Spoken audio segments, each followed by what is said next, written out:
January 11th. From Genesis. When Abraham's servant heard their answer, he bowed down to the ground and worshipped the Lord. Then he brought out silver and gold jewelry and clothing and presented them to Rebekah. He also gave expensive presents to her brother and mother. Then they ate their meal, and the servant and the men with him stayed there overnight. But early the next morning, Abraham's servant said, "Send me back to my master." "But we want Rebekah to stay with us at least 10 days, her brother and mother said. "Then she can go." But he said, "Don't delay me. The Lord has made my mission successful. Now send me back so I can return to my master." "Well," they said, "we'll call Rebekah and ask her what she thinks." So they called Rebekah. "Are you willing to go with this man?" they asked her. And she replied, "Yes, I will go." So they said goodbye to Rebekah and sent her away with Abraham's servant and his men. The woman who had been Rebekah's childhood nurse went along with her. They gave her this blessing as she parted. "Our sister, may you become the mother of many millions. May your descendants be strong and conquer the cities of their enemies." Then Rebekah and her servant girls mounted the camels and followed the man. So Abraham's servant took Rebekah and went on his way. Meanwhile, Isaac, whose home was in the Negev, had returned from Beer-lahai-roi. One evening, as he was walking and meditating in the fields, he looked up and saw the camels coming. When Rebekah looked up and saw Isaac, she quickly dismounted from her camel. "Who is that man walking through the fields to meet us?" she asked the servant. And he replied, "It is my master." So Rebekah covered her face with her veil. Then the servant told Isaac everything he had done. And Isaac brought Rebekah into his mother Sarah's tent, and she became his wife. He loved her deeply, and she was a special comfort to him after the death of his mother. Abraham married another wife, whose name was Keturah. She gave birth to Zimran, Jokshan, Medan, Midian, Ishbak, and Shua.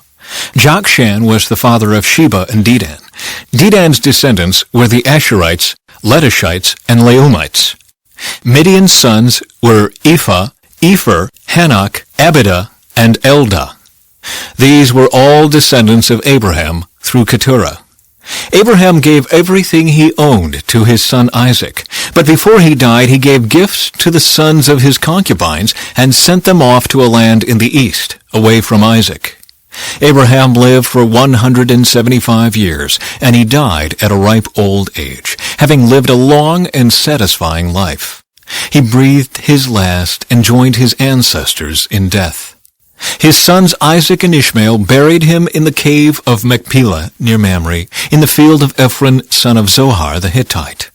This was the field Abraham had purchased from the Hittites, and where he had buried his wife Sarah. After Abraham's death, God blessed his son Isaac, who settled near Beer-lahai-roi in the Negev. Ishmael's descendants. This is the account of the family of Ishmael, the son of Abraham, through Hagar, Sarah's Egyptian servant. Here is a list by their names and clans of Ishmael's descendants.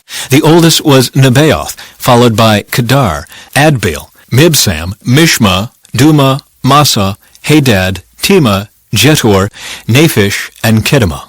These 12 sons of Ishmael became the founders of 12 tribes named after them, listed according to the places they settled and camped.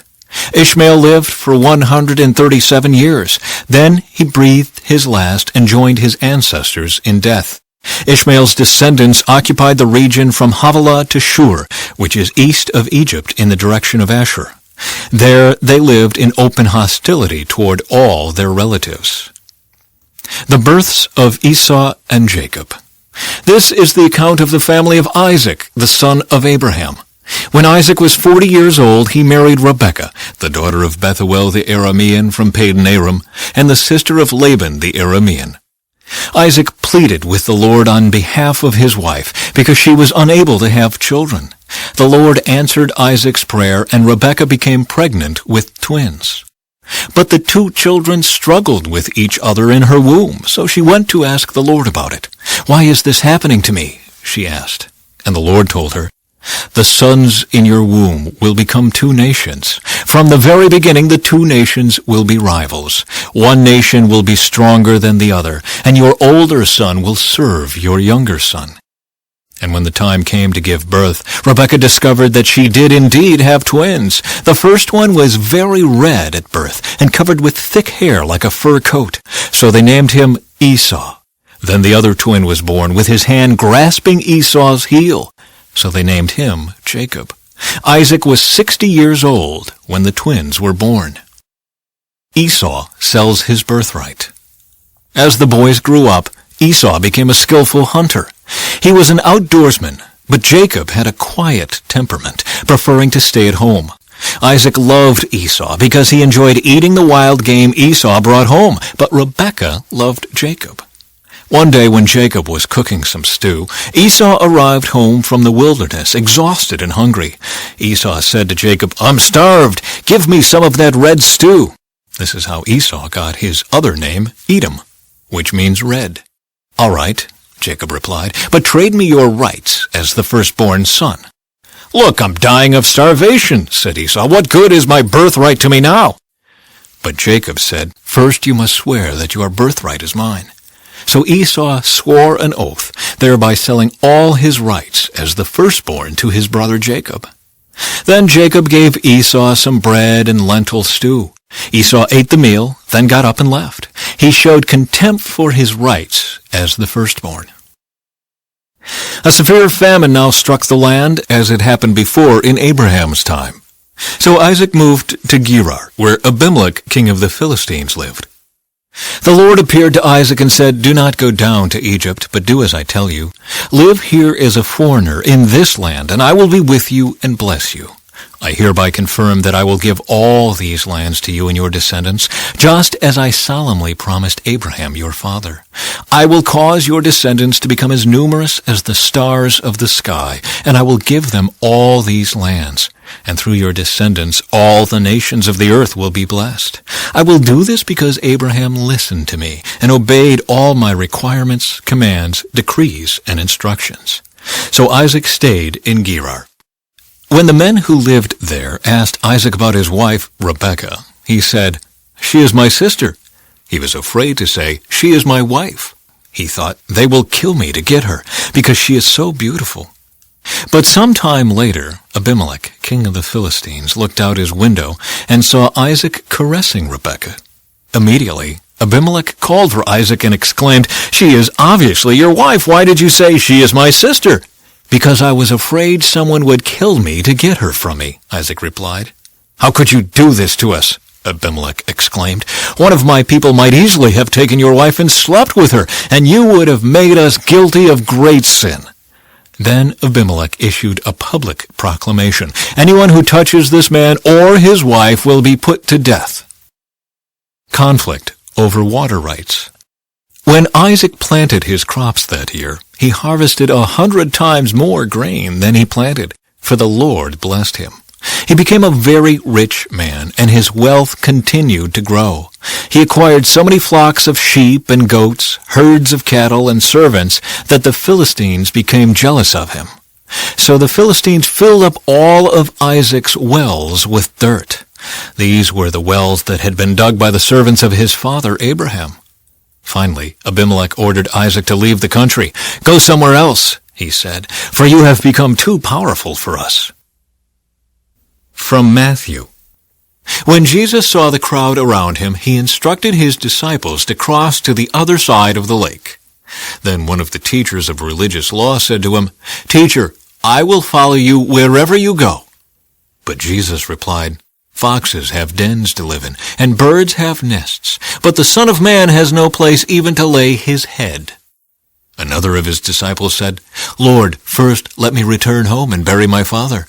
But Jesus told him, "Follow me now. Let the spiritually dead bury their own dead." Jesus calms the storm. Then Jesus got into the boat and started across the lake with his disciples. Suddenly a fierce storm struck the lake, with waves breaking into the boat. But Jesus was sleeping. The disciples went and woke him up, shouting, "Lord, save us! We're going to drown!" Jesus responded, Why are you afraid? You have so little faith." Then he got up and rebuked the wind and waves, and suddenly there was a great calm. The disciples were amazed. "Who is this man?" they asked. "Even the winds and waves obey him." Jesus heals 2 demon-possessed men. When Jesus arrived on the other side of the lake in the region of the Gadarenes, 2 men who were possessed by demons met him.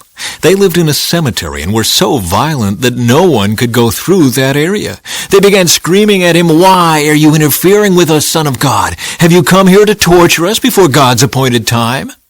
There happened to be a large herd of pigs feeding in the distance, so the demons begged, "If you cast us out, send us into that herd of pigs." "All right, go," Jesus commanded them. So the demons came out of the men and entered the pigs, and the whole herd plunged down the steep hillside into the lake and drowned in the water. The herdsmen fled to the nearby town, telling everyone what happened to the demon-possessed men. Then the entire town came out to meet Jesus, but they begged him to go away and leave them alone. Psalm 10. O Lord, why do you stand so far away? Why do you hide when I am in trouble? The wicked arrogantly hunt down the poor. Let them be caught in the evil they plan for others, for they brag about their evil desires. They praise the greedy and curse the Lord. The wicked are too proud to seek God. They seem to think that God is dead, yet they succeed in everything they do. They do not see your punishment awaiting them. They sneer at all their enemies. They think nothing bad will ever happen to us. We will be free of trouble forever. Their mouths are full of cursing, lies, and threats. Trouble and evil are on the tips of their tongues. They lurk in ambush in the villages, waiting to murder innocent people.